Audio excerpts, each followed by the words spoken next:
filho dessa era, Rhaenys Smoke, Vermithor Fúria de Bronze, Alyn Roubo-Ovelha, todos os Lordes das Terras Fluviais, George R.R. Martin na Árvore Coração. Nesse vídeo vamos comentar 40 detalhes, easter eggs, curiosidades e muitas referências no 7º episódio de House of the Dragon. Então, ó, vamos nessa! Alguns de vocês podem morrer, mas é um sacrifício que eu estou disposto a fazer.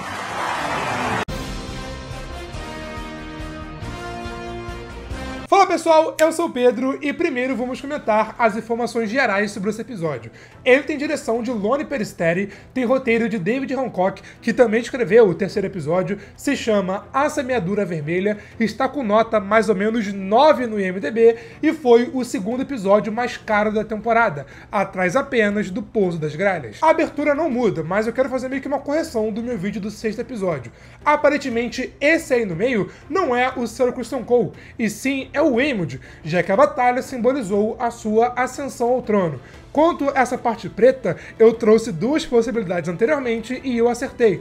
Esse é o sangue da Meleys. O sangue é preto porque a Meleys era uma dragão do lado preto. O episódio abre com a Rhaenyra falando com Addan e os seus dragões, Syrax e Seasmoke, também comunicando entre si.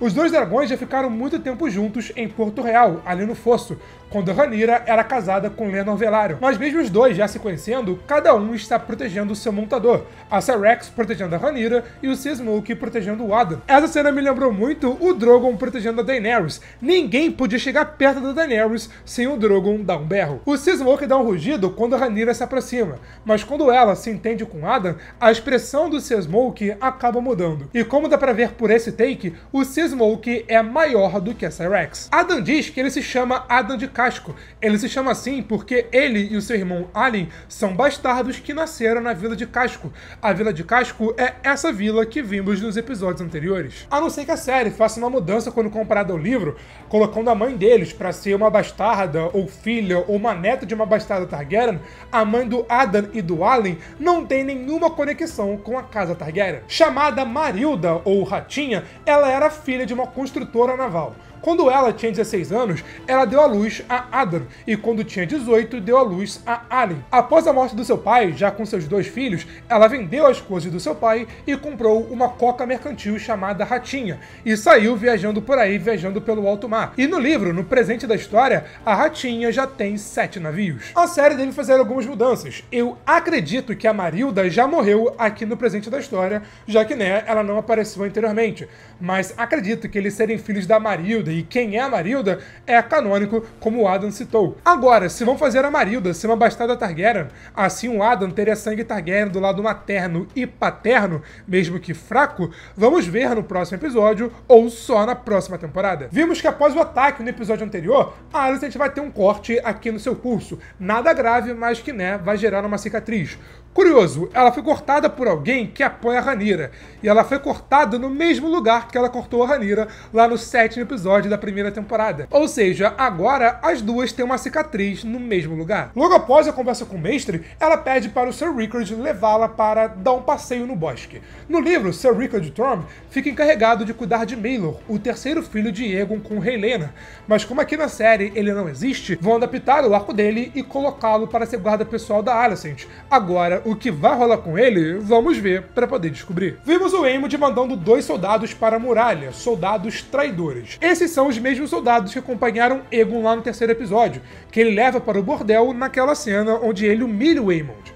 Ele diz que eles começaram uma rebelião, mas anteriormente a gente viu que eles não tinham nada a ver com aquela rebelião no 6º episódio. Então será que ele fez isso pra se vingar por conta daquela cena do bordel? O Larys fala nessa conversa com Jasper Wyde que a Rhaenyra tentou montar no Seasmoke quando tinha 14 anos de idade, mas quase virou almoço. E como anteriormente o Corlys cita que a Rhaenyra tentou montar dragões no plural, aparentemente ela foi atrás dos 3, Vermithor, Asa Prata e Seasmoke. Porém, todos a recusaram. Cara, a Rhaenyra conseguiu ser recusada pela Asa Prata, a dragão mais dócil de todas, que aceitou o Rio logo de primeira. Ok, o Rio tem tudo a ver com a Asa Prata, porque ele é neto da Alysanne, e a Alysanne montava na Asa Prata. Mas ainda assim, Rhaenyra, cara, você é azarada a esse ponto. A série vem trabalhando isso desde a primeira temporada.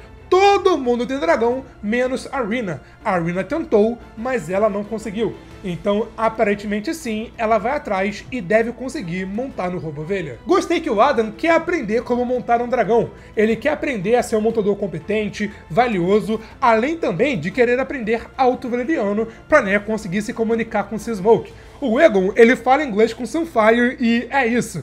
Mas, tecnicamente, os dragões não entendem inglês e sim Alto Valeriano. Mas o Sunfire, ele é diferenciado porque ele é bilíngue. Outra coisa que eu quero gostar é do seu like e do seu joinha aqui nesse vídeo. Se você está curtindo aqui esse conteúdo, dá essa força aqui de coração, me ajuda demais. A Missara dá ideia para Rhaenyra procurar os bastardos debaixo dos lençóis e no meio do mato. E essa é a mesma frase que tem no livro. O Bobo Cogumelo fala exatamente isso para o Jace, para plantar na mente dele a ideia de ir atrás das sementes de dragão. Além disso, o termo semente ou sementes de dragão é porque os Targaryen iam lá, plantavam a sua semente e metiam um pé.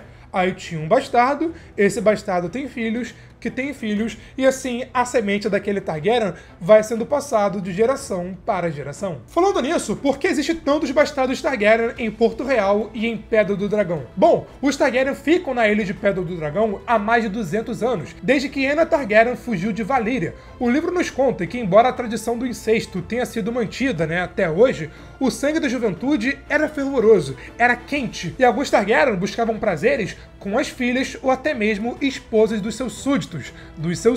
Tá? Calma, relaxa. Por exemplo, também com a plebe do vilarejo, com as filhas de pescadores. A série tem feito algumas leves mudanças, especialmente no reinado do Jaehaerys. Por exemplo, o Ulf é filho de Baelon e aparentemente o Rio é filho da Saera, como eu vou comentar daqui a pouco. Mas até Aegon, o Conquistador, virar o rei com as suas irmãs, não temos muitos registros sobre as gerações passadas. Então, como eu disse, é aquela, um Targaryen tem um bastardo, esse bastardo tem um filho, que tem um filho, e assim por diante. No livro, inclusive, nessa parte da semeadura, até aparece um cara chamado Dennis Prateado, por conta, né, dos seus cabelos prateados, que diz ser filho bastardo de Maegor o Cruel. Quando no livro o Jace vai atrás dos bastardos, ele diz que quem conseguir montar um dragão vai ganhar riquezas, títulos, seria agraciado com terras, viraria cavaleiro, e a Rhaenyra, pelo visto, prometeu a mesma coisa, como vimos na conversa do Rio com a sua esposa. O Adam, por exemplo, ele morava ali na Vila de Casco, naquele quartinho minúsculo, mas agora não, ele ganhou um quarto só seu, foi dessa vestimenta para essa vestimenta aí mais chique, mais requintada. Como ficamos sabendo no episódio anterior, o Lord Grover Tully morreu e o seu neto, Oscar Tully, por ser o primeiro na lei de sucessão, acabou assumindo como Senhor Supremo do Tridente. Essa é uma leve mudança quando comparado ao livro. Lá, quem assume após a morte do Grover é o seu neto Elmo Tully. Elmo Tully, que é o pai do Oscar.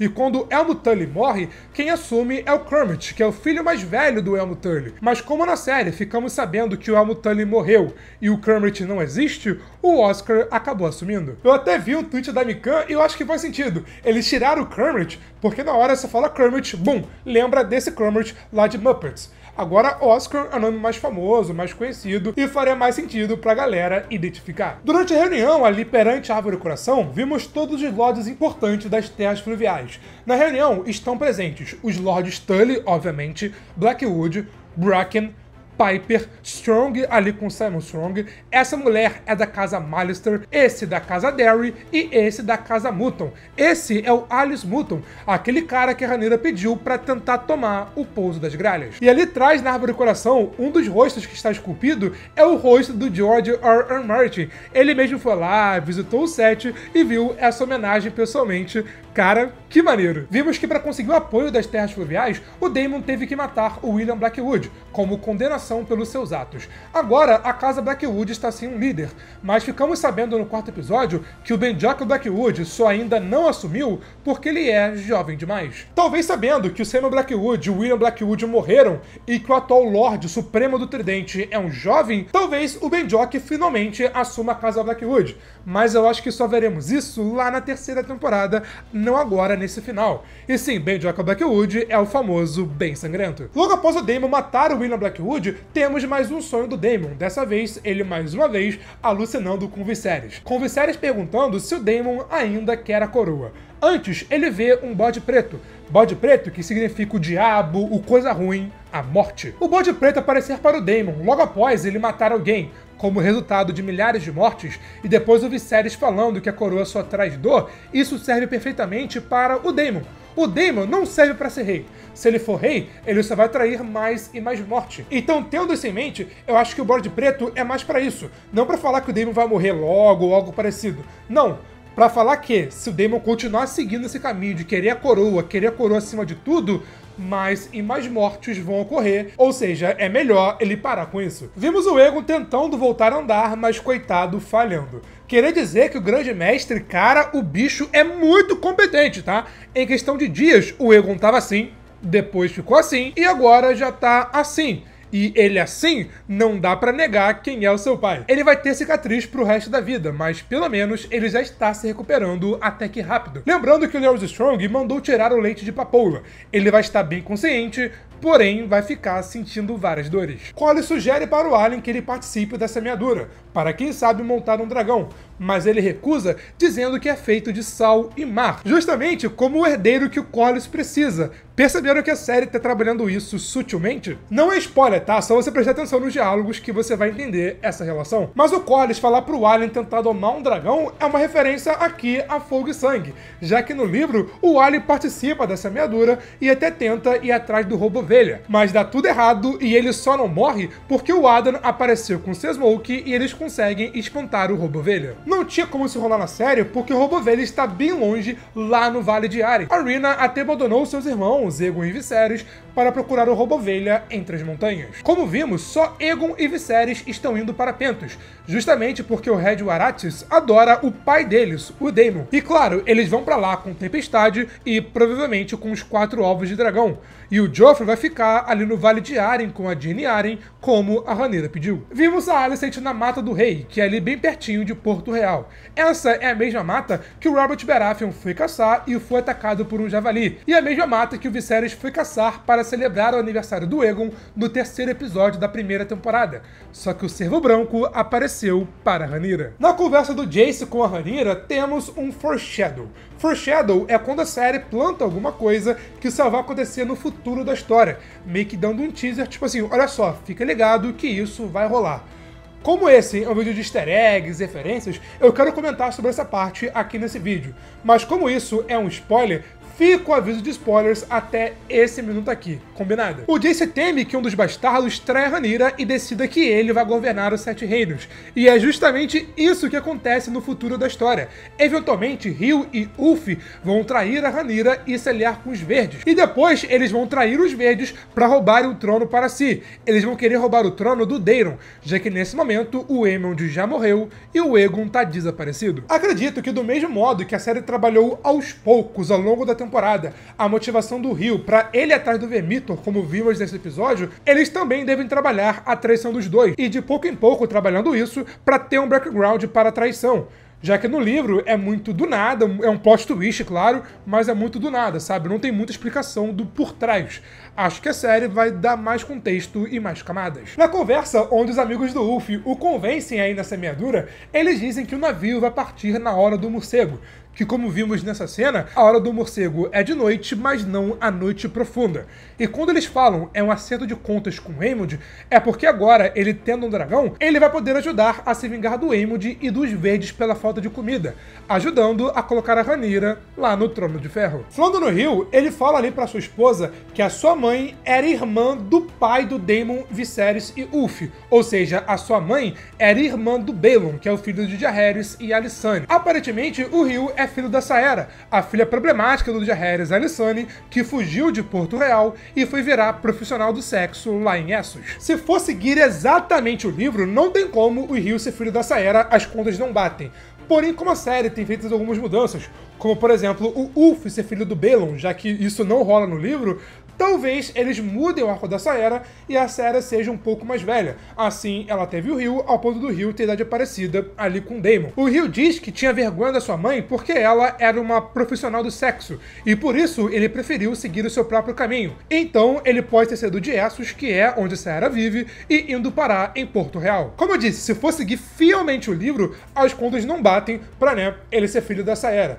Porém, provavelmente, como a série tem feito várias mudanças, sim, ele é filho da Saera, né? Acho que é mais provável do que falar que ele é filho de uma bastarda do Jaehaerys.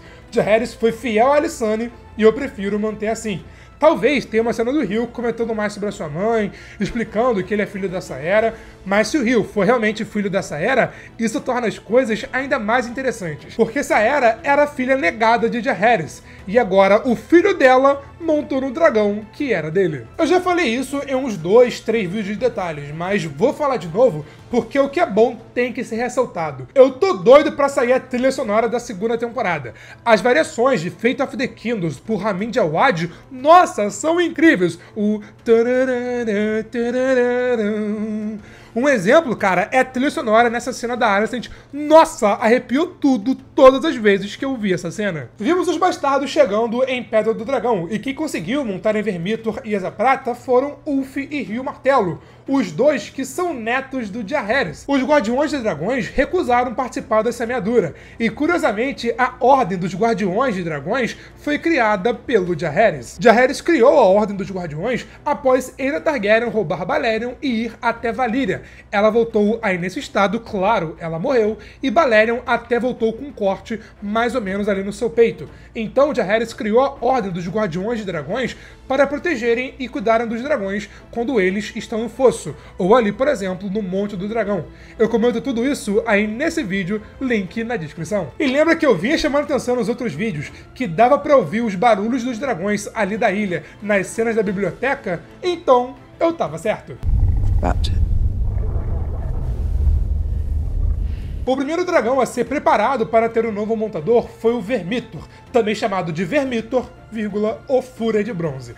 Vermithor é chamado assim por conta da sua cor bronze, com as asas grandes e bronzeadas, chamado Fúria por conta do seu temperamento, já que ele é um velho, rabugento, estressado. Ele só era calmo perto do Jaehaerys, Alysanne e, claro, da sua namoradinha, a Asa Prata. Eu vou comentar mais sobre isso e mais sobre a história da Asa Prata em um vídeo especial que sai nessa quarta-feira às 6 horas aqui no Good Nerd, então fique ligado pra você não poder perder. E vimos o velho recusando todos os montadores de uma vez só, tacando terror sem mais nem menos. E a cena do Ryu e dessa bastarda se escondendo atrás da pedra, e depois o Ryu chamando a atenção do Vermithor para outra fugir, não lembrou muito a cena da cozinha de Jurassic Park, aquela cena lá dos Velociraptors, ou até, por exemplo, aquela cena final do T-Rex, da galera se escondendo ali no carro? Eu na hora percebi isso, e pô, essa cena do Vermithor com o Ryu Martelo foi absolutamente fantástica. O livro não dá detalhes como foi a reivindicação do Ryu e do Ulf, ou seja, tudo isso que vimos nesse episódio foi algo novo, algo inédito aqui na série. Curioso que ambos, Ryu e Ulf,